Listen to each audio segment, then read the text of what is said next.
بسم اللہ الرحمن الرحیم نحمدہ ونصلی ونسلم علی رسولہ الکریم اما بعد۔ سوال یہ ہے کہ مراقبہ کیا ہے؟ یہ مراقبہ جو ہے اس کو سمجھنے کے لیے یہ بات سمجھیے کہ مراقبہ نام ہے اللہ تعالیٰ کی یاد کا، اللہ تعالیٰ کے دھیان کا، اللہ کا دھیان جمانا، اللہ کا دھیان کرنا، اللہ کی یاد چپکے چپکے کے اپنے ذہن، دماغ اور دل میں کرنا، یہ مراقبہ کہلاتا ہے۔ ایک ذکر جہری ہوتا ہے، ایک ذکر سری ہوتا ہے۔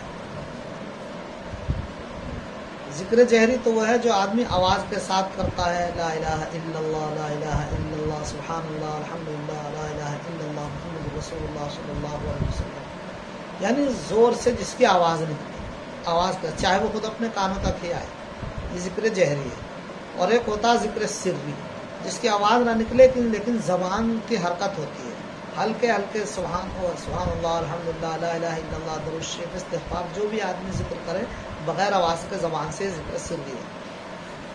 اور ایک میرے عزیزو ذکر قلبی ہوتا ہے، دل سے اللہ کا ذکر کرنا، دل میں اپنے محبوب کو یاد کرنا، دل سے اپنے رب کا نام رکھنا، دل میں اپنے محبوب کو پکارنا، دماغ سے اللہ کا دھیان جمانا، تو دل میں یاد کرنا، یہ ذکر قلبی ہوتا ہے اور اسی کو مراقبہ کہتے ہیں۔ یہ کوئی نئی چیز نہیں ہے، اس کا ثبوت جو ہے وہ قرآن و سنت سے ہے، صحابہ کرام رضی اللہ عنہم اجمعین اور اکابرین سے ہے کہ آدمی اللہ تعالیٰ کا دھیان جمائے نماز کے اندر، ان تعبد اللہ کانک تراہ فإن لم تکن تراہ فإنہ یراک، کہ اللہ کی ایسی عبادت کرو گا اسے دیکھ رہے ہو، نہیں تو کم سے کم یہ دھیان ہو کہ اللہ تمہیں دیکھ رہا ہے، تو یہ اس کا دھیان جمانا یہ کوئی مراقبہ ہے۔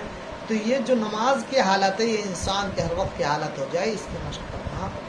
دل میں جب آدمی کو اللہ کا دھیان جم جاتا ہے تو ہر وقت اللہ کا ذکر دل کرنے لگتا ہے، چلتے پھرتے، اٹھتے بیٹھتے، سوتے جاگتے وہ اپنے کام میں مصروف ہوتا ہے، مگر دل اللہ اللہ اللہ، دل کی دھڑکنیں کہتی رہتی ہیں، اور دل کی دھڑکنوں میں وہ اپنے رب کو پکارتا رہتا ہے، جس سے وہ ہر وقت ذاکرین میں شمار ہو جاتا ہے۔ اور پھر وہ بات جو حدیث شریف میں بیان کی گئی، جو کہ وہ سانس حرام گیا جو اللہ کی یاد کے بغیر گیا، تو اس سے جو یہ بات کہی گئی تو گویا اس کا مطلب یہ ہے کہ انسان کا کوئی لمحہ اللہ کی یاد کے بغیر نہ گزرے۔ یہ مراقبہ اس کے لیے بڑا مفید ہے کہ جب دل ذاکر ہو جائے گا تو پھر کوئی لمحہ اللہ کی یاد کے بغیر نہیں گزرے گا، کیونکہ دل کسی وقت رکتا نہیں ہے۔ اور دوسرے اعضاء تو تھوڑا آرام بھی کرتے ہیں، مگر دل آرام نہیں کرتا، دل سوتے ہوئے بھی دھڑکتا رہتا ہے، تو اپنی دھڑک میں اللہ اللہ اللہ کرتا رہتا ہے۔ تو اس لیے مراقبے میں اللہ کا دھیان جمایا جاتا ہے، اللہ اللہ کیا جاتا ہے، یہ مراقبے کی حقیقت ہے، اپنے دل دماغ کو اللہ کی طرف لگانا۔ پاک صلی اللہ علیہ وسلم بھی غار حرا میں نبوت ملنے سے پہلے اللہ کا دھیان جما کر بیٹھتے تھے، وہ مراقبہ ہی تو تھا۔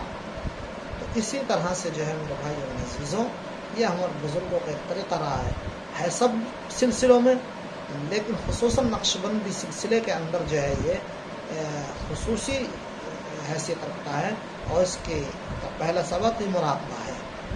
تو اور بہت سے چیزوں کے مراقبے ہیں، تو وہ ہے کہ جگہ جگہ سے انسان کو اللہ کی یاد نکلنے لگے، ہر بنے منہ سے رب کو اپنے رب کی آواز آنے لگے، اپنے اللہ کی آواز آنے لگے، ان کا قطرہ قطرہ اللہ کو یاد کرنے لگے، تو یہ مراقبہ ہے، اس کے علاوہ کوئی اور چیز نہیں ہے۔ اور کسی کو اس حالت میں کوئی کیفیت طاری ہو جائے تو وہ ایک الگ چیز ہے، وہ ایک عارضی چیز ہے جو مبتدی کو جو شروع میں کرتا ہے عموماً شیخ کی توجہات پڑھنے سے ہو جاتی ہے۔ تو جیسے بجلی کا ایک دم سے کرنٹ کسی کو لگے وہ اچھلتا ہے، تو ایسی کسی پہ وہ تجلی پڑ جاتی ہے تو ذکر کے انوارات کی، تو وہ آدمی اس سے اچھل جاتا ہے غیر اختیاری طور پر۔ لیکن ہاں برداشت کرنا چاہیے، اور جان بوجھ کر اچھل کود کرنا یہ تو بالکل ہی جائز نہیں ہے، یہ کوئی جو ہے نہ اس کا ثبوت ہے اور یہ بالکل غلط طریقہ ہے. لیکن ہاں بے اختیار کوئی ایسی حالت پیش آ جائے تو کوئی ایسی بات نہیں ہے. ایک بات. دوسری بات یہ بھی سمجھنی چاہیے کہ مراقبے میں آنکھ بند کرنا بھی کوئی ضروری نہیں ہے.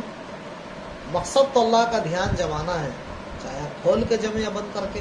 بند کرنے کو اس لیے بھی کہہ دیا جاتا ہے کہ اس وقت آدمی کا جو ہے تصورات سمٹ کر آ جاتے ہیں. آنکھ کھلنے میں ادھر ادھر کی چیزوں کے خیال زیادہ آتے ہیں اور بند کرنے میں تصورات خیالات سمٹ جاتے ہیں. اس لیے بعض لوگ کہتے ہیں کہ جی آنکھ بند کر کے نماز پڑھنے میں زیادہ مزہ آتا ہے. یہ الگ مسئلہ ہے کہ آنکھ کھول کے نماز پڑھنا چاہیے بند کر کے.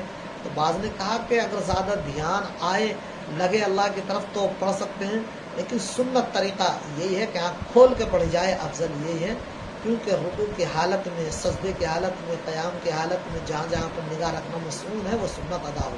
آنکھ بند کرنے سے وہ سنت چھوڑ جاتی ہے. اور اصل تصوف اور اصل چیز جو ہے سلوک وہ سنت رسول صلی اللہ علیہ وسلم پر ہی عمل ہے. تو مراقبہ دراصل سنت پر، اللہ کے احکامات پر، رسول صلی اللہ علیہ وسلم کے طریقے پر، اللہ کی یاد پر لانے کا نام ہے. جب انسان دل میں اپنے اللہ کو بسا لیتا ہے اور دل سے اللہ اللہ کرتا ہے تو پھر اس کے اندر وہ اسپرٹ اور طاقت اور قوت پیدا ہوتی ہے، برائی سے نفرت ہوتی ہے، اچھائی کی طرف چلتا ہے. تو آنکھ بند کرنا کوئی ضروری نہیں ہے. ہاں آنکھ بند اس لیے کرا دی جاتی ہے اس کے وہ جو ہے تصورات جمع ہو جاتے ہیں اور اس سے جلدی دھیان لگنے لگتا ہے. اور اس کے علاوہ اور بھی کچھ باتیں ہیں تصوف کی گہرائی کی، وہ ہم نہیں عرض کرتے.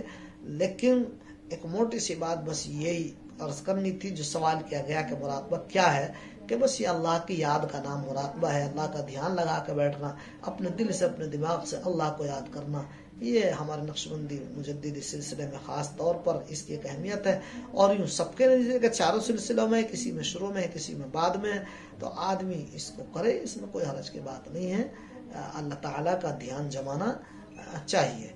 اللہ تعالیٰ ہم سب کو عمل کی توفیق عطا فرمائے. واہ خدا